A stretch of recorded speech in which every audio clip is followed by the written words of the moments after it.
Longinus Fernandez. This man doesn't need any introduction. He's Ravi Ravi Gosai. Gosai. He's Ravi Gosai. The world has seen him. The world has seen you too.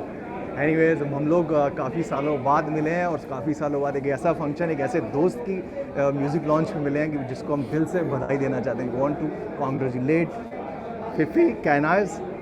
Very very big success to you. I hope आप सब लोग ये सीटी मार album ज़रूर देखें, सुने और इसको खूब लाइक करें, खूब इसको आगे बढ़ाएं. Thank you. आप सबका शुक्रिया, बहुत बहुत शुक्रिया आपका. आप यहाँ आए, आपने अपना टाइम लगा यहाँ आए इस बारिश में. खैर 10 साल इसलिए क्योंकि मुझे इंटरनेशनल प्रोजेक्ट्स मिला और मैं दुबई में और यूके में काम कर रही थी.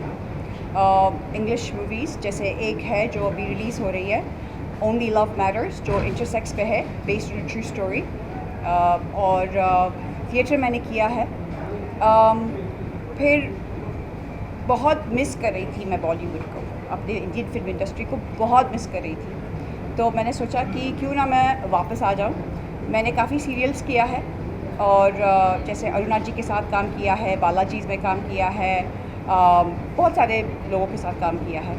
लेकिन जब मैं गई तो दिल हिंदुस्तान में था, पर वहाँ पे मैं फ़िज़िकली थी. और फिर मैंने डिसाइड कर लिया कि जो शख्स, जो वो इंसान है, जो एक्चुअली वो टैलेंट है, जो यहाँ बैठा हुआ है, जिनके साथ मैंने अपने सारे म्यूज़िक वीडियोस किए हैं, महबूबा से लेके ये दिन तो आता है एक दिन जवानी में, और महबूबा जो रीमिक्स था, फिर उसके बाद हम लोगों ने ये दिन तो आता है एक दिन जवानी में, और फिर उसके बाद बहुत बहुत सारे गाने किए. I don't remember right now. तो मैंने सोचा कि क्यों ना मैं अपने उसी शख्स को जो he is the man the song, उन्हीं से मैं कांटेक्ट करूं, उन्हीं को बताऊं कि I want to come back to my Indian film industry. मुझे वापस आना है और क्यों ना हम एक हट के गाना करें और आज के तौर का गाना करें. तो इस वजह से मैं इंडियन फिल्म इंडस्ट्री में वापस आई, क्योंकि दिल यहाँ था, अब पूरी शरीर भी यहाँ नहीं है आप सबके सामने. इन्होंने सही कहा हिमांशु जी ने कि फ्रॉम अरबिक पोल डांस अप टपोरी. अब जो आज का दौर है तो यही है ना. आज के ज़माने में लड़के बहुत छेड़ रहे लड़कियों को, उनकी मजाल जो हमें छेड़े. तो इसलिए हम दिखाना चाहते थे आप लोगों को, विद ऑल ड्यू रिस्पेक्ट, कि हम लड़कियों को छेड़ना इतना आसान नहीं है, क्योंकि इतना मत मार पे सिट्टी तने मिट्टी करके जाएगी. इसीलिए टपोरी गाना है. एब्सोल्युटली हम औरतें अब लड़ रहे हैं. This is like a women empowerment song, जहाँ पे सिर्फ हिंदुस्तान में नहीं बल्कि पूरे ब्रह्मांड में ये चल रहा है. रेप हो रहा है, लड़कियों को छेड़ रहे हैं, मोलेस्टेशन हो रहा है, मर्डर्स हो रहे हैं. It's not a nice thing. तो हमने इस ग्लैमर में, we mixed glamour and message जो हम देना चाहते हैं, क्योंकि आज के दौर में और कोई इतने प्रॉब्लम्स चल रहे हैं, इतने वॉर्स चल रहे हैं, इतने कोविड के बाद स्पेशली. तो हम एक ऐसा चीज़ दिखाना चाहते थे कि ग्लैमर के साथ साथ एक ऐसा गाना हो जो एक मैसेज दे दे एंड वुमेन एम्पावरमेंट हो. तो हम औरतें, we want to conquer the world. From the song itself, we've become more than family, haven't we, through the song? We've dealt with so many difficulties, as most people went through due to COVID and so forth. But finally, 3 years later, we've managed to produce this song, and the message is the same as what Kainaz said. We want to show a message that we women are just as strong as men. We are equal. We're not above.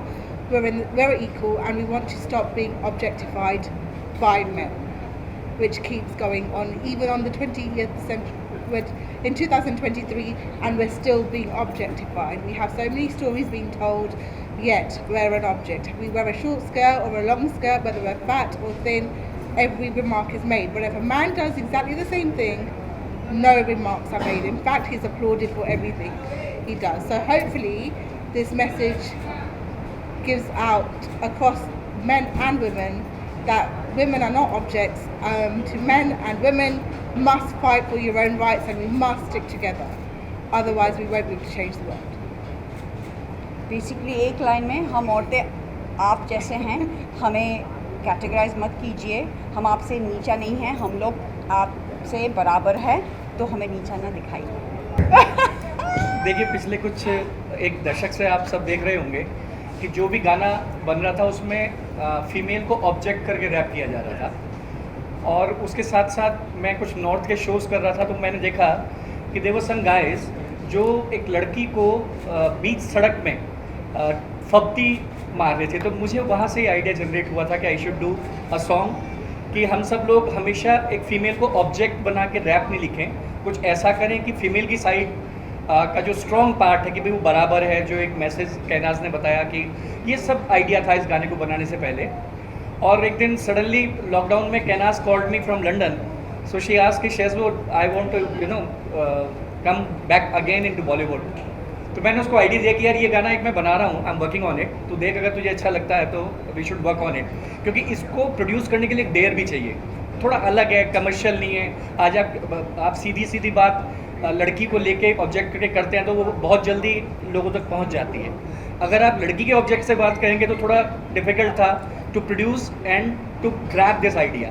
तो कैनाज ने कहा I am ready to do this, वो वहाँ से एक गाना बना। और गाने को जो टपोरी था, वो टपोरी इन द सेंस स्वैग है, वो लड़की का स्वैग है, लड़की भी ऐसे जवाब दे सकती है, तो वो बेसिक आइडिया ये।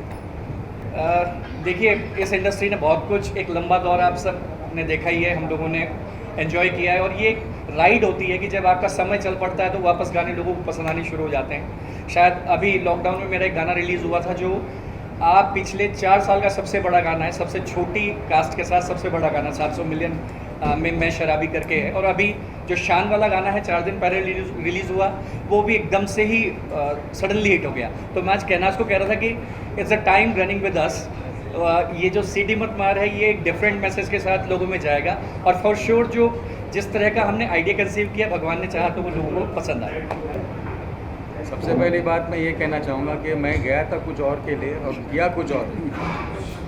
मैं तो था वहाँ पर कुणाल कोहली साहब के फिल्म के लिए, तो वहाँ पर ये और उस दरमियान मैं इनसे मिला, उनको पता चल गया कि मैं वहाँ पर हूँ।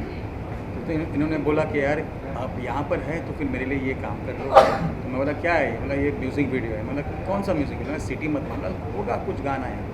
लेकिन जब मैंने सुना, मैंने बोला बॉस मैं ये कर रहा हूँ, I will see if I can be of any help to you, but you have to wait for me. तो इन लोगों ने बहुत पेशेंस रखा, प्रिया जी और कैनाज जी ने बहुत पेशेंस रखा कि जैसा 1.5 महीना ख़त्म हो गया मेरे शूटिंग का, मेरा शेड्यूल ख़त्म हो गया, तो इन्होंने बोला कि you don't worry, we will take care of you, and they took care of me like how that was the best days of my life and the shooting was history, you know, with all the lockdown happening and with all these problems going around. इन्होंने मुझे ऐसा एहसास भी नहीं दिलाया कि इतना सारा तकलीफ़ें हो रहे हैं यहाँ पे, लेकिन इतना प्यार से मक्खन जैसा शूटिंग निकल गया। हम लोगों ने 3 दिन शूटिंग किया, बॉम्बे में बड़ी मुश्किल से 2 दिन मिलता है, इन्होंने 3 दिन लंदन में दिया था। फर्स्ट ऑफ ऑल तो कैनाज जी की लाइफ का फर्स्ट होर्डिंग ब्राइट ने लगाया है, और उसके बाद जितने भी एल्बम आए उसमें ब्राइट उसका एक हिस्सा है। मुझे बहुत खुशी, और मैडम बहुत मेहनती और बहुत अच्छी लड़ी है, और मुझे बहुत बार लंदन बुलाया, मैं बहुत बार लंदन काम के लिए गया, लेकिन मौका नहीं मिला उनको वहाँ मिलने का। तो अभी परसों हिमांशु भाई उनको मेरे ऑफिस लेके आए कि इनका एल्बम लॉन्च हो रहा है। मेरा 3-4 अपॉइंटमेंट था, सब मैंने कैंसिल करके स्पेशल इन्होंने बोला कि आप लक्की है मेरे लिए, और सब सुपरस्टार के लिए भी लक्की साबित होते हैं। तो मेरे को आपके होर्डिंग पे आना ही है।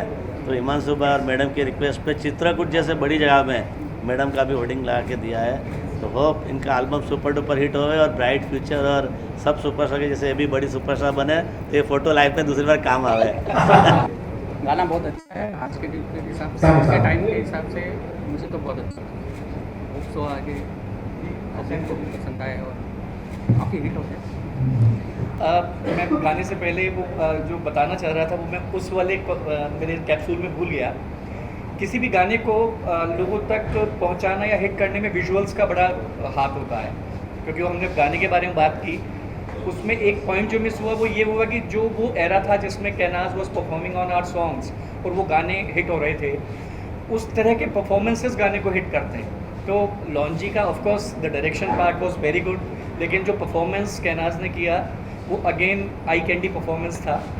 और मेरे इसमें मेरे लिए गाने के लिए तो कुछ है नहीं, क्योंकि संचित जी ने गाया है सिटी मत माँ, सिटी मत माँ, सिटी मत माँ, तू खाएगा बीमार, खाएगा बीमार, खाएगा बीमार, तू इतना मत मार बसिट्टी, तने मिट्टी करके जाएगी, तेरी झाम बांध देगी ये, तुझे घंटी जैसे बजे। लैंग्वेज अभी जो हमने लैंग्वेजेस में यूज़ किया वो लिंगो वहीं से लिया, मतलब हरियाणवी एग्जैक्ट नहीं है, जहाँ की एक घटना को मैंने ग्रैब किया था, तो लैंग्वेज मैंने वहीं का ले लिया। It's very north. मैंने तो सिर्फ लिपसिंग किया, जो भी था हरियाणवी था, जो भी था टपोरी था, तो मैंने सिर्फ गा लिया। मैं कहती हूँ कि उन लोगों ने बहुत मेहनत की है, इन लाइफ इन लोगों ने बहुत मेहनत की, लॉन्जी सर ने सबके साथ मिलकर। तो अभी ये गाना लॉन्च हो जाएगा तो इन लोगों की ड्रीम आगे बढ़ जाएगी, और आप सबका साथ मिलके भी ऐसे सबका साथ हो, दुनिया में सबका ड्रीम ख़त्म हो इन लोगों के जैसा। तो मैं बोलती हूँ कि ये गाना सुन के इनके पास से सीखो और सब आगे बढ़ो मेरी बेटी की तरह। ये दोनों बेटियाँ ने बहुत हार्ड वर्क किया है, और दोनों को मैं शाबाशी देती हूँ कि मैं करना चाहती थी, मैं कभी नहीं कर सकी, क्योंकि कभी सास थी, कभी ससुर था, कभी डैडी बोलते नहीं उधर नहीं जा सकते हैं, मगर इन दोनों ने काम करके दिखाया कि नहीं हम लोग आगे बढ़ सकते हैं, कि ऐसा नहीं है कि औरत एक चूल्हा ही जला सकती है। So you know I am very grateful, very very grateful.